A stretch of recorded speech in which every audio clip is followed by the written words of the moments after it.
Hello everyone, welcome back to Shimu's Chemistry, an online platform that will make your chemistry your chemistry. चला तर मग आपण solution चॅप्टरचे solved examples चालू केलेले आहेत आणि याच्यामध्ये 14 सॉल्व्ड एक्झाम्पल्स आहेत. So it is a huge count. त्यातले 7 सॉल्व्ड एक्झाम्पल्स आपण पार्ट 1 मध्ये केलेले आहेत आणि उरलेले 7 एक्झाम्पल्स आपल्याला पार्ट 2 मध्ये करायचे आहेत. लास्ट लेक्चर मध्ये आपण हेनरी लॉ, रॉल्स लॉ आणि 2 कॉलिगेटिव्ह प्रॉपर्टीज म्हणजेच vapour pressure lowering and elevation in boiling point cover केलेलं आहे. आज आपण depression in freezing point, osmotic pressure, van't Hoff factor वरती क्वेश्चन्स कव्हर करायचे. 7 न्यूमेरिकल बघायचे. So let us start with freezing point depression. Diagrammatic explanation द्यायला गेलं तर आधी एक आपल्याकडे बीकर आहे ज्याच्यामध्ये आहे प्युअर सॉल्व्हंट. अँड अगेन जर तो प्युअर सॉल्व्हंट आहे, समजा पाणी आहे, तर त्याचा freezing point delta, not delta, TF, freezing point of pure solvent.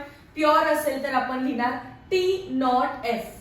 पण आता जर तुम्ही याच्यामध्ये कोणताही सोल्यूट टाकला which is non volatile, non volatile म्हणजे ज्याचे वेपर्स बनत नाहीत, नॉन व्होलाटाईल सोल्यूट पुट करायचे. आता मात्र फ्रीजिंग पॉइंट तितका राहणार नाही, तो झाला TF. पण डिप्रेस झाला. प्रॉपर्टी काय सांगते? फ्रीजिंग पॉइंट डिप्रेशन म्हणजे TF ची व्हॅल्यू कमी आहे T0F पेक्षा. देअरफोर दोघांमधला difference is nothing but delta TF. Delta TF is nothing but depression in freezing point. Depression in freezing point is equals to KF into molality. So depression in freezing point is directly proportional to molality. Proportionality sign घालून आपण KF आणलेले आहे. KF चं meaning काय आहे? KF is constant that depend upon nature of solvent. जोपर्यंत solvent same आहे KF change होणार नाही. KF ची नावं आपल्याला पाठ पाहिजेत. KF चं नाव आहे क्रायोस्कोपिक कॉन्स्टंट, क्रायोस्कोपिक कॉन्स्टंट किंवा freezing point depression constant. Cryoscopic constant, freezing point depression constant किंवा molal depression constant. Molal depression constant. 3 नावं परत एकदा पहा. Cryoscopic constant, freezing point depression constant, molar depression constant. त्याचं युनिट पार्ट पाहिजे तुम्हाला kelvin, KG per mole. Ebullioscopic constant and cryoscopic कॉन्स्टंटचे unit important आहेत. केल्विन मध्ये दिलं नसेल तर डिग्री सेल्सिअस मध्ये देतात केजी पर मोल. And again same unit convert करण्याची गरज नाहीये. त्याच्यानंतर मोलॅलिटीचा फॉर्म्युला आपल्याला माहिती आहे, सो मी रिपीट नाही करणार आहे आता. Delta TF is equals to KF into वरती number of moles. Number of moles कसं लिहितो आपण? W2 upon M2 and weight of solvent W1 in kg. kg म्हणून काय केलं आपण? मल्टिप्लाइड बाय 10⁻³ वरती जाऊन झाला 10⁻+3. सो हा आपला फायनल फॉर्म्युला आहे. व्हॅल्यू सबस्टिट्यूट करायचे आणि मोस्ट ऑफ द क्वेश्चन मध्ये आपल्याला विचारणार आहेत what is molecular weight of solute. एकदा फॉर्म्युला शीट मध्ये हे ऍड करून घ्या. Problem number 2.8. 1.02 gram of urea when dissolved in 98.5 gram of certain solvent decreases its freezing point by 0.211 Kelvin. बघा काय असणार आहे? 0.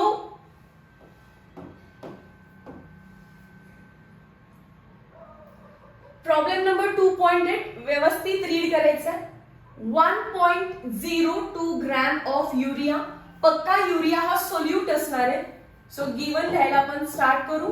गिवन ग्रॅम मध्ये दिलेलं आहे, सो W आणि युरिया म्हणजे solute. So W2 is equals to 1.02 gram. When dissolved in, कशामध्ये डिझॉल्व केला? 98.5 gram of certain solvent. Solvent म्हणत असतील तर ते आपल्याला लिहायचं आहे W1 ने. ग्रॅम मध्ये दिलेलं आहे W, सॉल्व्हंट लिहिलेलं आहे so 1. 98.5 gram. Decreases its freezing point by, freezing point कितीने कमी झालेला आहे? 211 kelvin. So depression in freezing point सांगितलेलं आहे 0.211 kelvin. 1.96 gram of unknown compound. आता हा जो पहिला डेटा जो काही दिलेला आहे तो सर्व युरियासाठी आहे. So for urea. त्याच्यानंतर एक लाईन ड्रॉ करा आणि म्हणा फॉर अननोन कंपाऊंड. आता डिटेल्स देता येते अननोन कंपाऊंड साठी. अगेन ग्रॅम मधली व्हॅल्यू आहे सो ती असणार आहे डब्ल्यू आणि अननोन कंपाऊंड म्हटलेले आहे सो डेफिनेटली तो असणार आहे solute 1.609 gram. When dissolved in 86 gram of same solvent, W1 solvent म्हटलेले आहे 86 ग्रॅम. सेम सॉल्व्हंट म्हणजेच काय रे? Same KF. दोघांसाठी केएफ ची value same. Cryoscopic constant same. When dissolved in 86 gram of same solvent depresses the freezing point. आणि यावेळी freezing पॉइंटचं जे डिप्रेशन झालेलं आहे that is 0.34 Kelvin. Calculate molar mass of unknown compound. या unknown compoundचं molar mass M2 find करा. Molar mass of urea, युरियाच्या केसमध्ये molar mass किती असणार आहे? 60 ग्रॅम पर मोल. आणि ते तसंही आपल्याला पाठ पाहिजे. सो हा झाला गिव्हनचा पोर्शन. क्वेश्चन रीड करत असतानाच मला व्यवस्थितपणे गिव्हन लिहिता येतं आणि तुम्हाला असं वाटत असेल की मॅम मी आधीच सॉल्व्ह केलं त्यामुळे मॅम पटपट गिव्हन लिहितात, तर असं नाहीये. वन्स जेव्हा मी क्वेश्चन रीड करते मला लक्षात येतं की बाबा युरिया बद्दल बोलतायत म्हणजे सोल्यूट असणार आहे आणि अननोन कंपाऊंड बद्दल बोलतायत म्हणजे सेकंड सोल्यूट पण काहीतरी आहे. दोन वेगवेगळ्या कंडिशन्सना रिलेट करून आपल्याला फाइंड करायचं आहे M2. सो गिव्हन मध्ये हे सगळं लिहून तुम्ही टू फाइंड मध्ये M2 सुद्धा लिहू शकता. त्याच्यानंतर formula depression in freezing point असल्यामुळे फॉर्म्युला काय असणार आहे? Delta TF is equals to KF into W2 upon M2 into W1 आणि वरती मल्टिप्लाइड बाय 10⁻3. आता हा फॉर्म्युला युरियासाठी एकदा लिहिता आला पाहिजे तुम्हाला आणि एकदा लिहिता आला पाहिजे आपल्या अननोन कंपाऊंड साठी. सो मी नेक्स्ट पेज वरती लिहिते सोल्युशन फॉर युरिया. युरियासाठी लिहायचे आपल्याला काय लिहिणार मी? Delta TF is equals to KF again W2 upon M2 into W1 वरती 10⁻3. व्हॅल्यू सबस्टिट्यूट करून घ्या व्यवस्थितपणे for urea.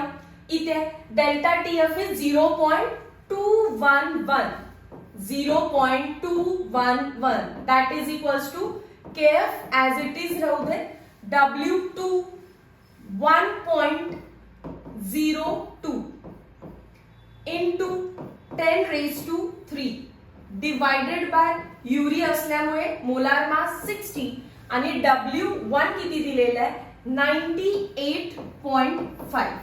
Equation number 1. Similarly same formula for unknown compound. For unknown compound. पण आता फक्त मी हे सर्व फॉर्म्युला परत लिहित बसणार नाहीये, डायरेक्टली व्हॅल्यू पुट करेन. घ्या पाठीमागे डेल्टा TF आहे 0.34. तुमचं तर सेम पेज वरून कॉपी डाऊन करायचंय तुम्हाला. हा KF सेम कारण सॉल्व्हंट सेम आहे.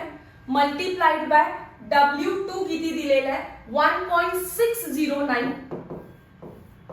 Into 10⁻3 hole divided by M2 मला फाइंड करायचं आहे अँड W1 दिलेला आहे 86 ग्रॅम. Equation number 2. दोघांचा रेशो घ्या. टेकिंग किंवा divide equation 1 by equation 2. Ratio घेतल्यानंतर काय दिसणार आहे आपल्याला? 0.211 divided by 0.34 is equals to KF ला KF कट झाला, वरती काय राहिलेलं आहे 1.02, 10⁻³ ला 10⁻³ कट झालेला आहे. सो हा पूर्ण पार्ट आधी लिहून घेते मी. डिवाइडेड बाय खाली आहे 60 into 98.5 and division is inverse multiplication. So हा पार्ट वरती जाईल. Multiplied by M2 multiplied by 86 and डिव्हिजनच्या साईडला येणार आहे 1.609. आता तुम्हाला फक्त वरती डेसिमल शिफ्टिंग करायचं आहे आणि M2 च्या टर्म्स मध्ये हा फॉर्म्युला आपल्याला लिहायचा आहे. Therefore M2 is equals to, हे सर्व इकडे जाऊ दे आणि सोबत डेसिमल शिफ्टिंग पण करा किंवा इथेच करून देते बघा. 0.2 पेक्षा मी 2.11 करणार आहे आणि इथे पण डेसिमल शिफ्ट करणार आहे 1 नी. तसा काही फरक पडणार नाहीये. 0 पॉइंट मध्ये लॉग कधी काढायचा नाही म्हणून डेसिमल शिफ्ट केलं. आता शिफ्टिंग करा. 2.11 into 60 into 98.5 into 1.609. त्याच्यानंतर हा डिवाइडला आला पूर्ण पार्ट. 3.4 into 1.02 into 86. आणि आता तुम्ही निवांतपणे सगळ्यांचे लॉग पाहू शकता. इथपर्यंतचा पार्ट समजलाय का? एकदा कन्फर्म करा. आपल्याला गिवन डेटा युरियासाठी दिलेला आहे आणि म्हणतायत सेम सॉल्व्हंट मध्ये अननोन कंपाऊंड टाकला तर त्या अननोन कंपाऊंडचं मॉलिक्युलर वेट काय. दोघांचंही डिप्रेशन दिल्यामुळे डिप्रेशन इन फ्रीजिंग पॉइंटचा फॉर्म्युला एकदा युरियासाठी तर एकदा अननोन कंपाऊंड साठी आपण पुट केलेला आहे. ठीक आहे. आता जेव्हा तुम्ही लॉग बघाल, न्यूमरेटर मधल्या चारही व्हॅल्यूचा व्यवस्थित लॉग फाइंड केला. लॉग फाइंड करून झाल्यावरती I have added them. Denominator मध्ये 3 व्हॅल्यूज आहेत, तिघांचाही व्यवस्थित लॉग फाइंड केला. त्याच्यानंतर आपण त्यांना ऍड केलं आणि न्यूमरेटर अपॉन डिनॉमिनेटर असल्यामुळे लॉगचं झालं सबस्ट्रॅक्शन. न्यूमरेटर मायनस डिनॉमिनेटरचं लॉग. सबस्ट्रॅक्शन सिंपल आहे. Greater minus smaller value. जो काही तुमचा सबस्ट्रॅक्शनची व्हॅल्यू आलेली आहे त्याचा अँटीलॉग बघा. 0.82 चा 78 मध्ये आन्सर आहे 6726. डेसिमल ऑलवेज एक पॉइंट नंतर अँड 10⁻². हा 1 आहे ना डेसिमलच्या आधी, सो लिहिलं 1. सो 6.726 लिहा इकडे. 6.726 into 10⁻² काय आलेलं तिथे 1. दिस इज नथिंग बट 67.26 युनिट काय असणार आहे ग्रॅम पर मोल. सो खाली तुम्हाला लिहायचं आहे therefore molecular weight of unknown compound. Molecular weight of unknown compound is 67.26 gram per mole. Clear आहे. सिंपल न्यूमेरिकल आहे. खूप जास्त व्हॅल्यूज बघून गोंधळून जायचं नाही कारण लॉग टेबल तुमचं काम इझी करतो बोर्ड एक्झाम्स मध्ये. फक्त तुम्हाला लॉग बघता आला पाहिजे. थोड्याच दिवसामध्ये मी युट्यूब शॉर्ट्स मध्ये तुम्हाला सिम्पली सांगून देईन की लॉग नेमकं कसं बघायचंय आणि अँटी लॉग नेमकं कसं बघायचंय. त्याचा व्हिडिओ अजूनही बनवलेला नाहीये कारण डेफिनेटली कॉलेजमध्ये किंवा तुम्ही ज्या क्लासमध्ये जाताय त्या क्लासमध्ये शिकवलं असणार आहे. ठीक आहे. Moving towards next part, last qualitative property असते osmotic pressure. So the hydrostatic pressure that stops osmosis is called as osmotic pressure. It is denoted by pi आणि formula pi is equals to CRT. आणि त्याच्यामध्ये C म्हणजे concentration. So pi is equals to number of moles of solute upon volume of solution in liter. R as it is, T as it is. लक्षात ठेवा हे volume कोणाचं असतं सोल्युशनचं आणि ते पण कशामध्ये घ्यायचं आपल्याला लिटर मध्ये. So nothing but molarity. So pi is equals to molarity into R into T. Simply हा फॉर्म्युला आणि पायचं युनिट हे most of the time ATM मध्ये ठेवायचा प्रयत्न. नेक्स्ट इम्पॉर्टंट थिंग काय याच्यामध्ये, याच फॉर्म्युलाला पुढे इलॅबोरेट करायचं झालं तर number of moles of solute कसं लिहू शकता. Given weight of solute upon molar weight of solute. खाली आहे volume of solution in litre, वरती आहे आर आणि पुढे आहे टी. त्यानंतरचा इम्पॉर्टंट पार्ट आहे आर ची व्हॅल्यू. आर ची व्हॅल्यू 0.0821 असणार आहे, कारण त्याचं युनिट असतं litre ATM kelvin inverse mole inverse. आणि आत्ताच आपल्याला माहिती झालं की unit of pi will be in ATM, so definitely R पण आपल्याला एटीएम मधली व्हॅल्यू पुट करावी लागेल. ठीक आहे, चला तर मग खूप सिंपल फॉर्म्युला आहे हा, फक्त तुम्हाला तो व्यवस्थित कॉन्सेप्ट आणि युनिट माहिती पाहिजे. Problem number 2.9. What is molar mass of solute if a solution is prepared by dissolving this much gram of it? Solute किती घेतलेलं आहे? Given W2. Solute घेतलेलं आहे 0.822 gram in 300 milli dm cube of water. So this is volume, dm cube मध्ये दिला आणि water म्हणजे solvent असणार आहे, so that is 300 milli dm cube. That is equals to 3 into 10 raised to 2. 300 is nothing but 3 into 10 raised to 2 milli dm cube म्हणजे litre. आणि milli लिटरचं conversion litre मध्ये, सो ऑलरेडी 10 raised to 2 तर आहेच आहे, आणि मिली म्हणजे 10 raised to -3 litre. That is nothing but 0.3 किंवा 0 पॉइंट मध्ये जायचंच नसेल तर पॉवर मध्ये ठेवा 3 into 10 raised to -1 लिटर. खरं तर व्हॉल्यूम साठी एवढं 2-3 स्टेप घालवण्याची काही गरज नव्हती. इथं बघून मला समजलेलं मिली म्हणजे 10 raised to -3, so 300 into 10 raised to -3 litre लिहिलं असतं तरी पण हे चालेल. त्याच्यानंतर ऑस्मॅटिक प्रेशर पायची व्हॅल्यू दिलेली आहे 149 mmHg. पण आताच काय ठरलं आपलं, एटीएम मध्ये लागतं, सो डेफिनेटली कन्वर्ट करायला लागेल. आणि कन्वर्जन साठी काय लागतं ते इथे बघा. आधी या चॅप्टर मध्ये केलं आपण 1 ATM is equals to 760 mmHg. 1 ATM म्हणजेच काय 760 mmHg. सो 149 mmHg म्हणजे किती एटीएम असणार आहे, क्रॉस मल्टिप्लाय करा 149 डिवायडेड बाय 760 येणार, बरोबर ना. x ची व्हॅल्यू कशी फाइंड करणार, क्रॉस मल्टिप्लिकेशन ने. 149 डिवायडेड बाय 760. mmHg ला mmHg कट होईल, आन्सर येईल एटीएम मध्ये. So that is equals to 149 divided by 760 atm. Find काय करायचं आपल्याला, what is molar mass of solute.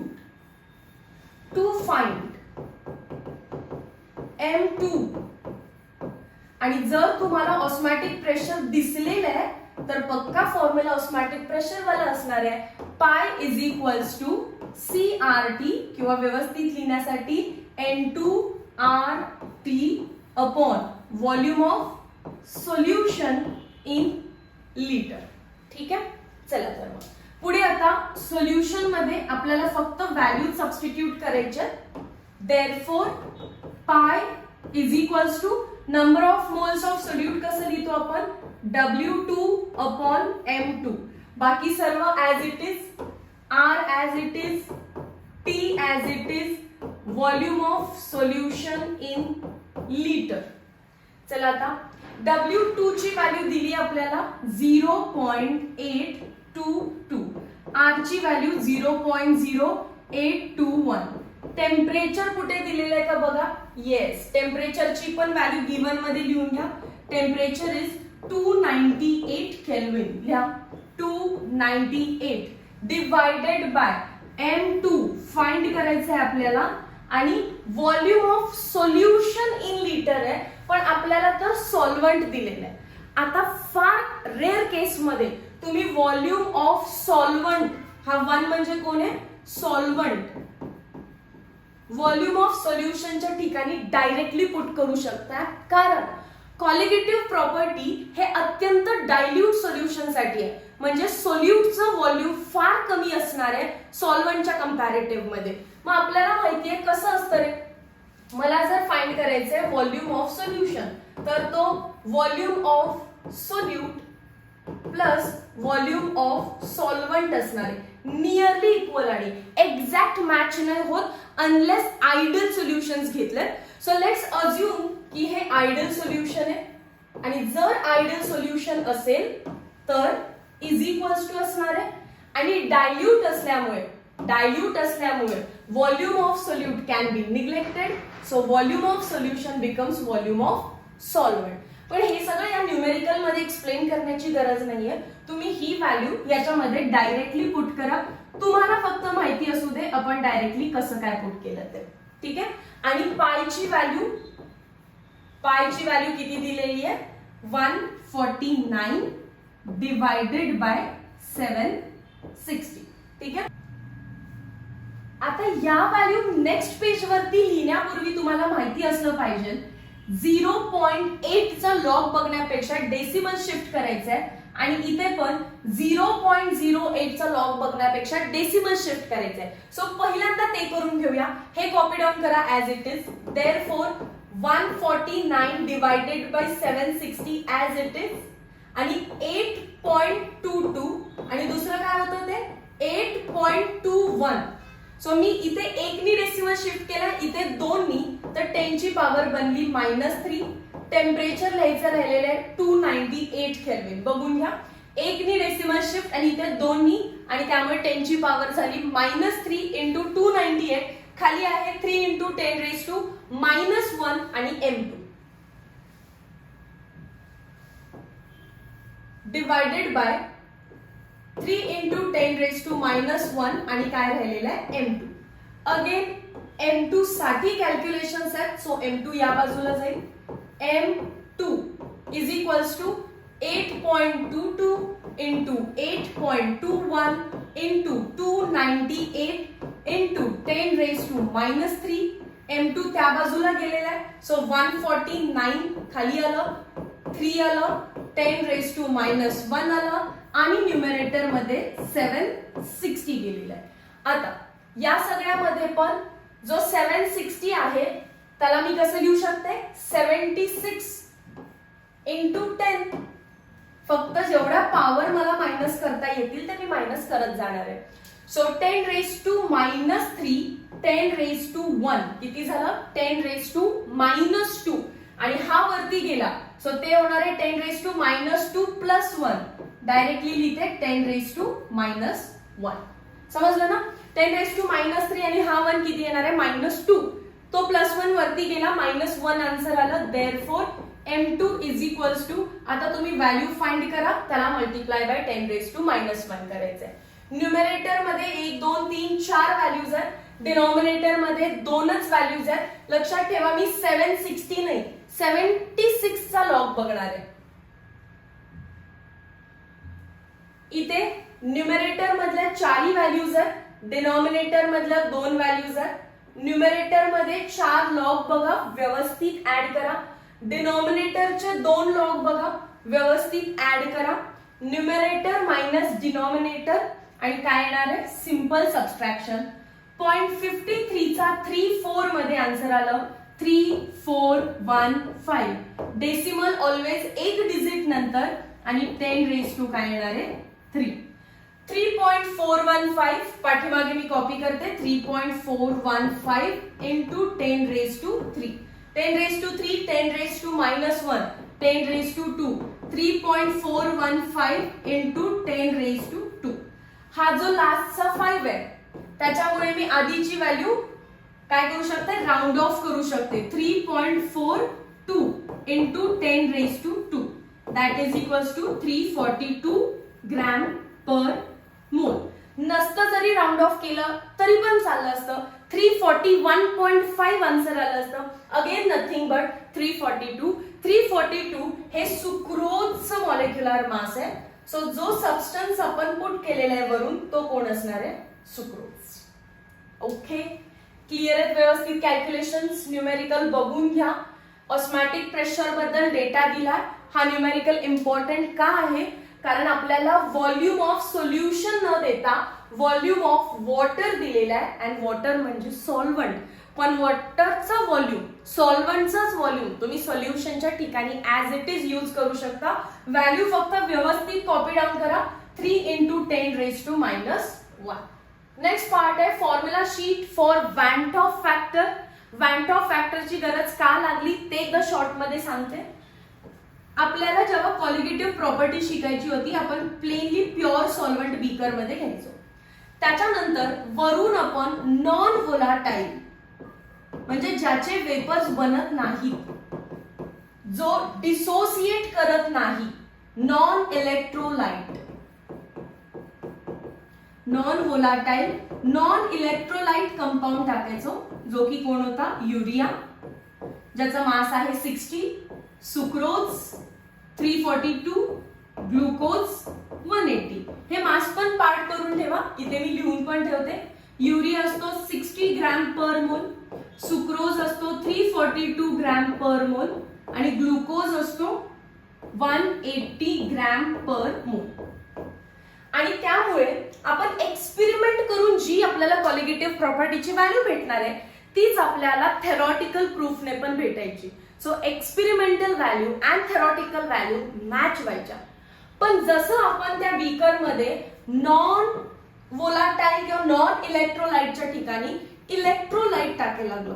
Electrolyte काय करतात रे, समजा एक्झाम्पल घेतलं NaCl, वरून भले तुम्ही 1 मोलार NaCl टाकलं 1 मोल, पण तो खाली जाऊन डिसोसिएट करतो Na+Cl-, हा 1 मोल, हा 1 मोल, किती मोल झालं, 2 मोल. आणि कॅल्क्युलेशन मध्ये आला एरर, कारण वरून तर 1 मोल टाकलेला NaCl, सो तुम्ही 1 मोलच्या हिशोबाने कॅल्क्युलेशन्स केली.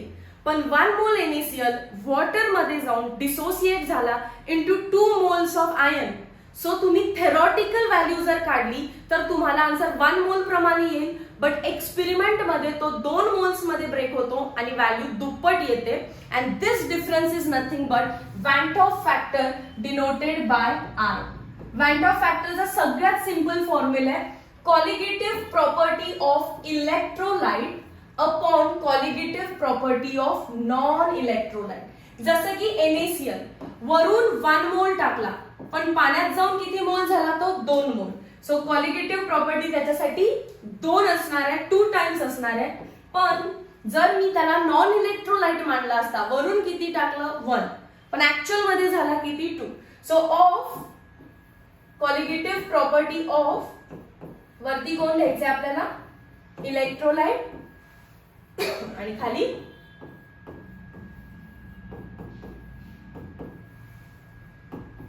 Non electrolyte. मी तुम्हाला प्रूफ करून दाखवते, जस्ट एकदा रीड करून घ्या.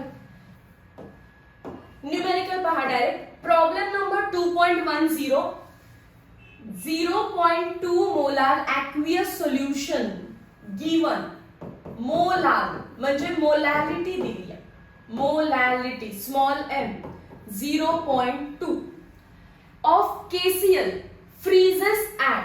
KCl चा म्हणजे सोल्युशनचा फ्रीजिंग पॉइंट दिलेले TF -0.680 डिग्री सेल्सिअस. या केस मध्ये लक्षात ठेवा KCl ला पक्का पाण्यामध्येच टाकलेलं असणार आहे. KCl सोल्युशन कधी म्हणता, when KCl is dissolved in water. So water pure solvent झाला आणि त्याचा फ्रीजिंग पॉइंट हा 0 डिग्री सेल्सिअस आहे. युनिट कन्वर्ट करण्याची गरज नाहीये.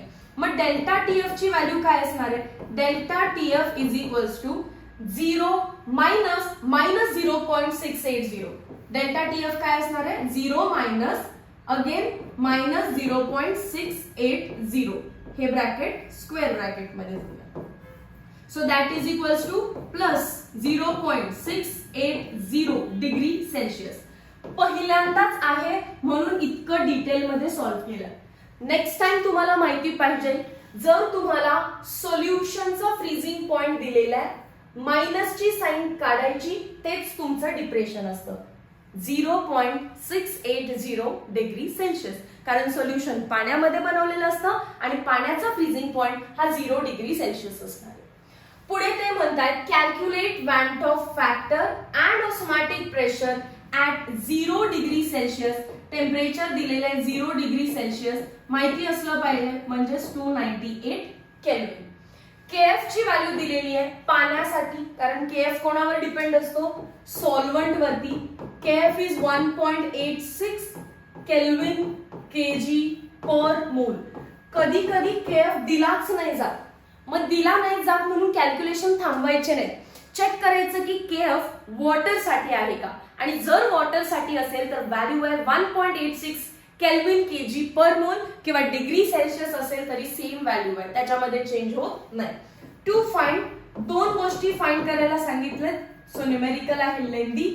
पहिलं आहे वॅट ऑफ फॅक्टर आय आणि दुसरा आहे ऑस्मॅटिक प्रेशर पाय.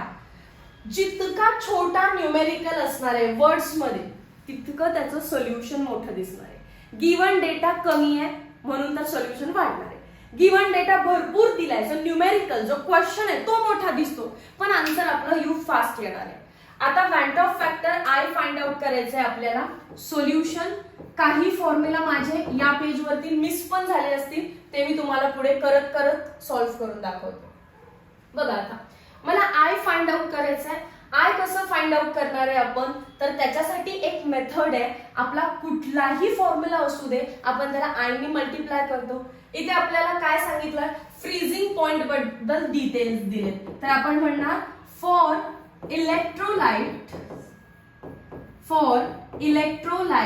इलेक्ट्रोलाइट्स साठी depression in freezing point delta TF is equals to KF into molarity. ह्या आधी लिहित होता तुम्ही, राईट, पण आता केसीएल दिसतं.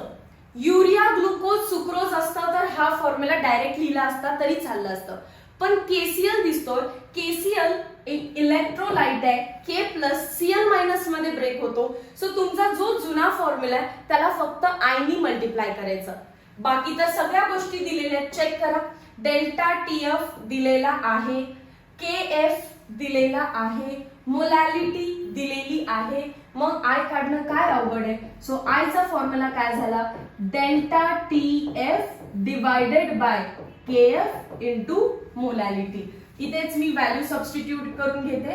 I is equals to delta TF ची व्हॅल्यू आहे 0.680 डिवायडेड बाय, वरती काहीच नाहीये तितकंच आहे, so divided by KF part असला पाहिजे 1.86 केल्विन केजी पर मोल, मल्टिप्लाइड बाय मोलॅलिटी आहे 0.2 म्हणजे 10⁻⁻⁻1. इथून पुढचे कॅल्क्युलेशन प्रत्येक स्टुडंट वेगवेगळ्या पद्धतीने करू शकतो. सगळ्यात पहिल्यांदा आपण डेसिमल शिफ्ट करून घेऊया. 68 into 10⁻⁻2 divided by 1.86 into 2 into 10⁻⁻1. त्यात पण कोणाला वाटेल की मॅम मी 6.8 ठेवा, कोणाला वाटेल मी 68 लिहिणार आहे, लिहा. त्यानुसार डेसिमल शिफ्ट करायचे तुम्हाला. पण जे काही तुम्ही कराल लॉग त्याचे पहा, नाहीतर परत लॉग माझ्यासोबत बघायला लागणार. मी जसं कॅल्क्युलेशन करते माझे लॉग वेगळे येणार आहेत. जो 68 लिहिल तो माझ्याप्रमाणे करेल, जो 6.8 करणार आहे he will get different log. Same log पण फक्त डेसिमल डिजिट चेंज होणार आहे डेसिमलच्या आधीचा. इथे पण काही लोक मल्टिप्लाय करतील तर काही लोक डिवाइड करतील. सो तुम्ही काही करा, तुमच्या येणाऱ्या व्हॅल्यूचा लॉग बघायला विसरू नका. डन. सो 10⁻⁻1 वरती गेला, 10⁻+1 -2 + 1 is 10⁻⁻1. log 34 minus log of 1.86 subtraction करा. 0.26 चा 20 मध्ये 1828 डेसिमल एक डिजिट नंतर अँड 10⁻1. कॉपी डाऊन करते मी फक्त. व्हॅल्यू किती आलेली आपली, आय इज इक्वल्स टू 1.828. तिथे होतं 10⁻1, इथे आहे 10⁻⁻1. कट करा डायरेक्टली. सो आय ची व्हॅल्यू आली 1.828 और nearly equal to I is equals to 1.83 असं सुद्धा लिहू शकताय, 1.83. आता आपल्याला फाइंड करायचं आहे ऑस्मॅटिक प्रेशर. ऑस्मॅटिक प्रेशर लिहित असताना फॉर्म्युला बदलला. आता आय ने मल्टिप्लाय करायचं आणि मग लिहायचं CRT. आय ची व्हॅल्यू आहे 1.83. कॉन्सन्ट्रेशन इज नथिंग बट, या केस मध्ये काय घेऊ शकता तुम्ही, मोलॅलिटी. मोलॅरिटीच्या ऐवजी मोलॅलिटी झालं. आर ची व्हॅल्यू 8.0821 कारण पाय ऍटमॉस्फिअर मध्ये असणार आहे आणि टेम्परेचर 0 डिग्री सेल्सिअस म्हणजे 273 केल्विन येते. पुढे जाऊया.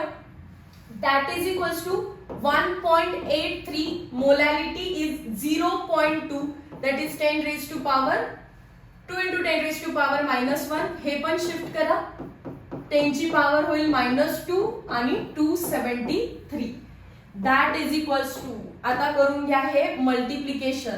3 2 चा 6, 8 2 चा 16, 2 1 चा 2 3 into 8.21 into 273 into 10 raised to -3. हे मल्टिप्लिकेशन तुम्हाला व्यवस्थित करता येत असेल तसं करा, किंवा 3 सिंपल लॉग मी तुमच्यावरती सोडून देते. तुम्हाला लॉग कॅल्क्युलेशन करायचं आहे. एकच लॉग असा आहे की जो मी स्वतः सॉल्व्ह केलेला नाहीये, बाकी सगळे लॉग मी दिलेत. पण इतकं स्पून फीडिंग कशाला, याच्यात तर डिनॉमिनेटर पण नाहीये. सो तुम्ही व्यवस्थित लॉग बघा आणि मग तुमचा आन्सर लिहायचा आहे. आन्सर येणार आहे 8203 आणि 10 raised to -3 असल्यामुळे काय लिहावं लागेल मला, 8.3 ने डेसिमल आत शिफ्ट करावं लागेल ना. So 8.203 atm because this is atmospheric pressure. So this is how तुम्हाला कॅल्क्युलेशन करायचं होतं. ठीक आहे, जाऊया मग नेक्स्ट क्वेश्चन कडे. Problem number 2.11.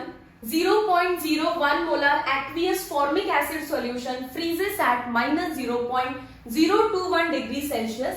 Calculate its degree of dissociation. Given मध्ये आपल्याला पहिल्यांदा दिसतं molality. So molality is 10 raised to -2, 0.01 म्हणजे. फॉर्मिक ऍसिडचा फ्रीजिंग पॉइंट दिलाय. फॉर्मिक ऍसिड सोल्युशन, आणि सोल्युशन कधी बनतं, पाणी प्लस फॉर्मिक ऍसिड केलं असणार आहे. डेफिनेटली करेक्ट ना. सो काय असेल, फ्रीजिंग पॉइंट दिलेला आहे सोल्युशनचा -0.021 डिग्री सेल्सिअस. परत ऍक्च्युअल मध्ये मी सॉल्व्ह करणार आहे, त्यामुळे डायरेक्टली लिहिते डेल्टा टीएफ किती असणार आहे याचा मायनसची साइन गायब करा, फक्त 0.021 डिग्री सेल्सिअस. युनिट कन्वर्ट करायची गरज नाहीये. केएफ ची व्हॅल्यू दिली आहे, पार्टस ठेवा ती आता 1.86 केल्विन केजी पर मोल. ऑर एल्स डिग्री सेल्सिअस, केल्विनच्या ठिकाणी डिग्री सेल्सिअस लिहिलं तरी युनिट कन्वर्ट करायची गरज नाहीये या केसमध्ये. सो या परत टू फाइंड करायचे degree of dissociation alpha. Formula आपण अल्फा कसं फाइंड करणार आहे याच्यासाठी, तर सगळ्यात इम्पॉर्टंट फॉर्म्युला आहे alpha is equals to I-1 upon N-1. लक्षात कसं ठेवायचं, अल्फाच्या फॉर्म्युला मध्ये इन आहे, इन इन साइड वाला. So I-1 N-1. ठीक आहे, नेक्स्ट पार्ट बघा. फॉर्म्युला झाला, त्याच्यानंतर मला फाइंड करायचंय सोल्युशन. पण आय ची व्हॅल्यू तर माहिती पाहिजे ना आपल्याला. आय ची व्हॅल्यू माहिती करून घेण्यासाठी तुम्हाला फाइंड करावं लागेल फ्रीजिंग पॉइंटच्या कॉन्सेप्ट वरून आय, जसं लास्ट न्यूमेरिकल मध्ये फाइंड केलं तसंच. Delta TF is equals to i into KF into molality. Therefore i is equals to delta TF divided by KF into molality. Therefore i is equals to delta TF ची value 0.021, KF ची value 1.86, मोलॅलिटीची value 10 raised to -2. वरती मला decimal shift करून घ्यावा लागणार आहे. So I is equals to दोन्ही डेसिमल शिफ्ट करते 2.1 डिवाइडेड बाय 1.86. कारण 2.1 म्हणजे 10 raised to -2, 10 raised to -2 ला 10 raised to -2 कट. सो दोघांचा लॉग व्यवस्थित बघा आता. लॉग 2.1 लॉग 1.86 सबस्ट्रॅक्शन केलं. 0.05 चा 27 मध्ये 1129, डेसिमल एक डिजिट नंतर 0, काहीच नाही म्हणजे 0, and any number raised to 0 is 1. So 1.129 can be also written as 1.13. So Van't Hoff factor आहे 1.13. नेक्स्ट मला फाइंड करायचं आहे अल्फा. अल्फा फाइंड करण्यासाठी याच पेज वरती अल्फाचा फॉर्म्युला I अपॉन N, वरती पण -1 खाली पण -1. I ची व्हॅल्यू आहे 1.13 -1 0.13. 1.13 -1 0.13. N म्हणजे number of ions. Formic acid चे नंबर ऑफ आयन्स किती असणार आहेत, 2. रिॲक्शन करून दाखवते. HC डबल बॉन्ड OH हा झाला फॉर्मिक ऍसिड. कसा डिसोसिएट करेल तो? HC double bond O minus आणि ऑक्सिजनला लागणारा H+ डिसोसिएट होतो. सो नंबर ऑफ आयन्स आहेत 2 minus 1 that is again 0.13 divided by 2 minus 1 किती येणार आहे? 1.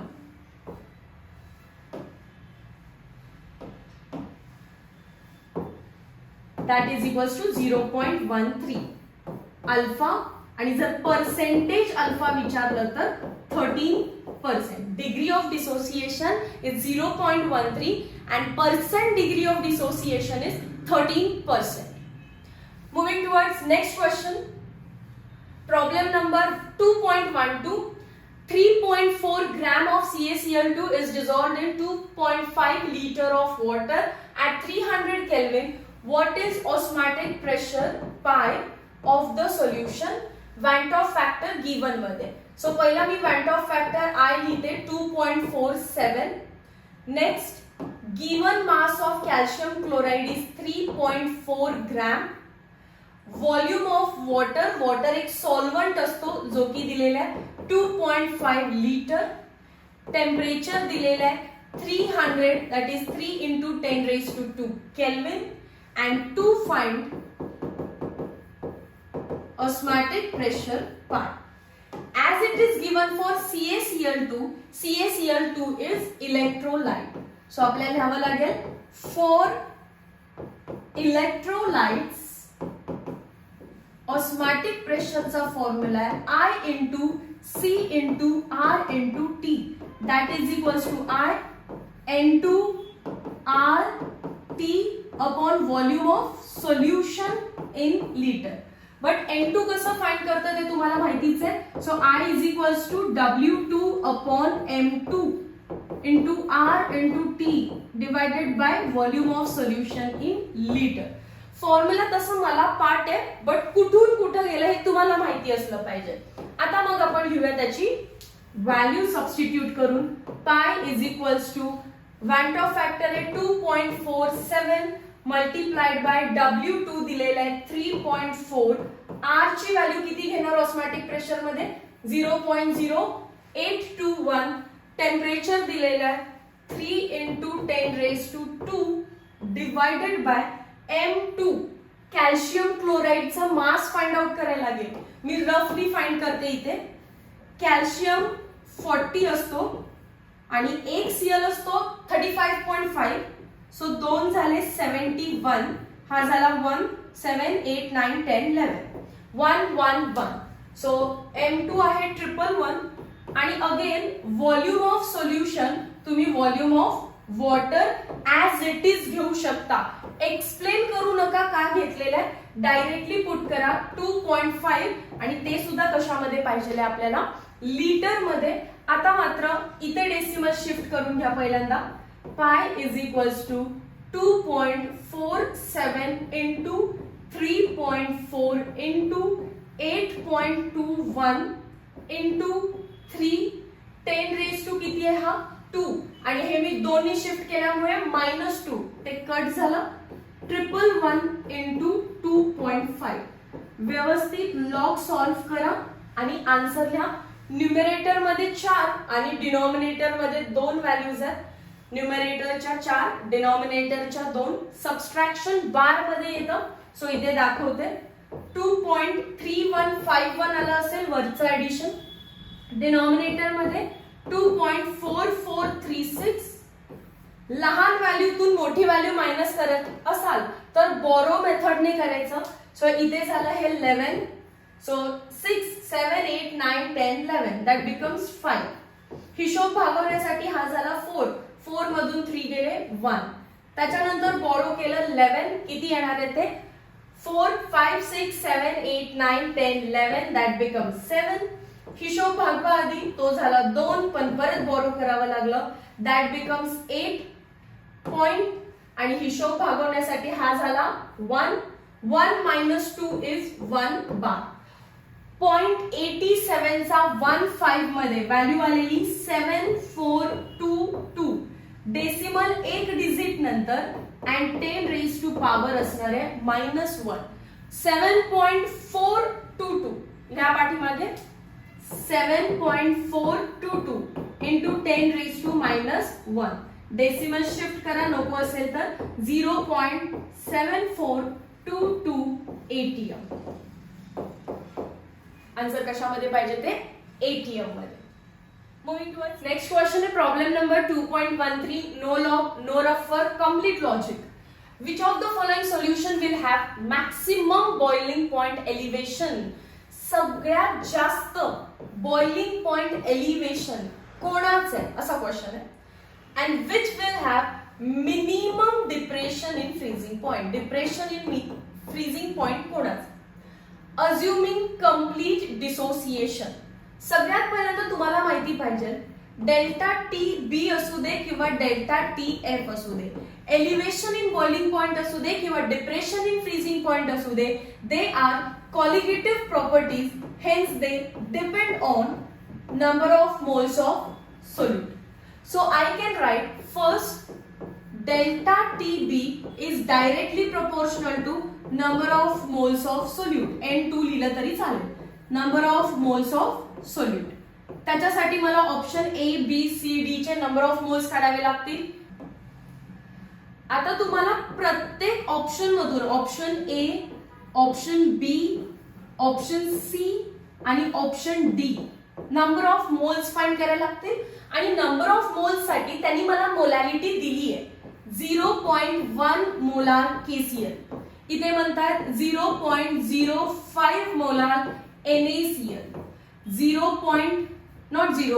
1 मोलार AlPO3 आणि 0.1 मोलार MgSO4. जर सगळ्यांचं कॉन्सन्ट्रेशन सेम असतं तर मी फक्त नंबर ऑफ आयन्स काउंट केले असते. 1 K 1 Cl, so number of ions झाले 2. 1 Na 1 Cl, number of ions झाले 2. 1 aluminium 1 phosphate, number of ions झाले 2. 1 Mg आणि Mg सोबत एक SO4 ग्रुप आहे, सो नंबर ऑफ आयन्स झाले 2. So number of ions is directly proportional to the delta TB. पण ions same आले म्हणून मोलॅरिटीने मल्टिप्लाय करायचं. जर मोलॅरिटी डिफरंट असेल तर काय बनणार आहे ते आता 0.1 that is nothing but 0.2. 0.05 into 2 nothing but 0.1. 1 into 2 nothing but 2. 0.1 into 2 nothing but 0.2. सगळ्यात जास्त व्हॅल्यू कोणती आहे? सगळ्यात जास्त व्हॅल्यू आहे 2. म्हणजेच पहिल्याचा आन्सर आहे maximum elevation in boiling point is given by AlPO4 and even second मध्ये minimum depression in freezing point. सगळ्यात मिनिमम कधी असणार? जेव्हा नंबर ऑफ आयन्स सगळ्यात कमी असणार आहे. Correct. So number of ions सगळ्यात कमी कुठे दिसतात? NaCl मध्ये. सो सेकंडचा आन्सर जे असणार आहे minimum depression in freezing point ते असेल NaCl. किती NaCl येतो? 0.05 आणि किती AlPO4 येतो? 1 मोलार. एक्सप्लेनेशन कसं लिहायचं ते टेक्स्ट बुक मध्ये दिलेलं आहे. मी प्लेन बेसिक लॉजिक एक्सप्लेन करते. कसं लिहायचं मग? तुम्ही option A, B, C, D लिहायचे. Molarity into number of ions करायचे, सगळ्याच्या व्हॅल्यूज लिहायच्या आणि म्हणायचं maximum number of ions is maximum depression in freezing point and minimum number of ions give minimum. आणि मग म्हणायचं maximum number of ions give maximum elevation in boiling point and minimum number of ions give minimum depression in freezing point. Next question problem number 2.14. आजच्या लेक्चरचा last question. Completely dissociation assume करायचे तुम्हाला and calculate molarity of aqueous solution of KBr.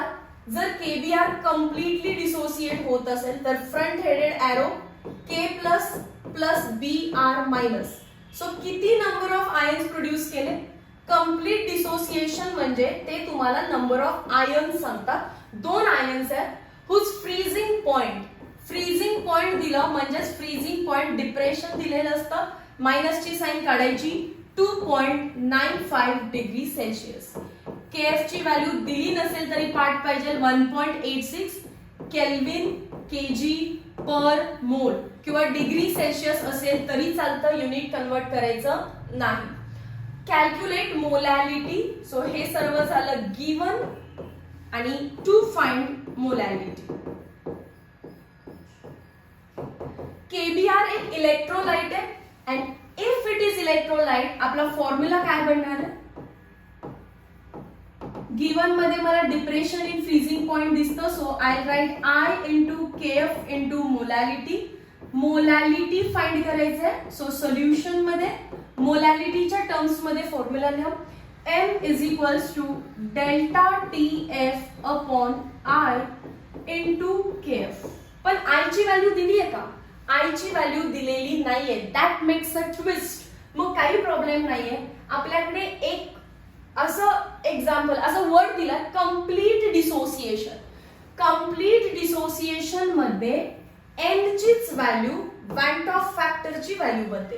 Complete dissociation म्हणजेच alpha is equals to 100% किंवा alpha is equals to 1.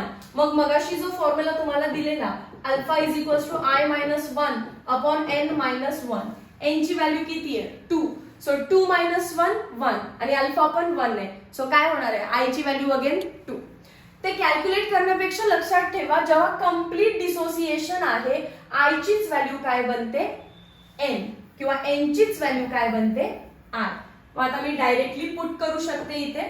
Therefore molality is equals to depression दिलेलं आहे 2.95. I ची value आहे 2 आणि KF is 1.86. कोण मल्टिप्लाय करेल तर कोण डिवाइड करेल? तुमच्या हिशोबाने करा. मी काय केलंय एकदा बघून घेऊया. चला, मी केलेलं आहे divide. So that makes sense. 2 1 चा 2, 2 4 चा 8, 2 7 चा 14, 2 5 चा 10. सो वरती लॉग ऑफ 1.475 दिसता. चेक करा. खाली लॉग ऑफ 1.86. दोघांचं सबस्ट्रॅक्शन आलं बार मध्ये. करून बघा. जेवढे बारचे कॅल्क्युलेशन आहेत टेक्स्टबुक मध्ये तेवढे सगळे मी व्हिडिओ लेक्चर मध्ये इथे स्वतः करून दाखवते तुम्हाला. हे 8 मायनस 5 3. मग बोरो केलं झालं 18. ते झालं 9. मग झाला 5. मग झाला 15. 6 7 8 9 10 11 12 13 14 15. अगेन 9. हा झाला 0. पण विचारायला अजून मागावं लागलं. सो झाले 10. 10 तून 2 गेले 8. कॅरी 1. सो झाला 1 बार. पॉइंट 8993. पॉइंट 89 चा 93 मध्ये 7930 डेसिमल 1 नंतर अँड 10 रेज टू -1. व्हॅल्यू लिहा तुम्ही, पण त्याआधी बोरो मेथडचा सबस्ट्रॅक्शन समजतं का बघा. इथे 8 मायनस 5 3 लिहिलं, पण 8 मधून 9 जाऊ नाही शकत. So 18 minus 9 9. हा जर बोरो केलेला असेल तर 6 चा काय झालेला असणार 5. पण 5 मधून 6 जात नाही. So 15 minus 6. अगेन बोरो केलं. सो 1 चा झाला 0. 0 मधून 2 जात नाही. परत बोरो केलं. So 10 minus 2 8.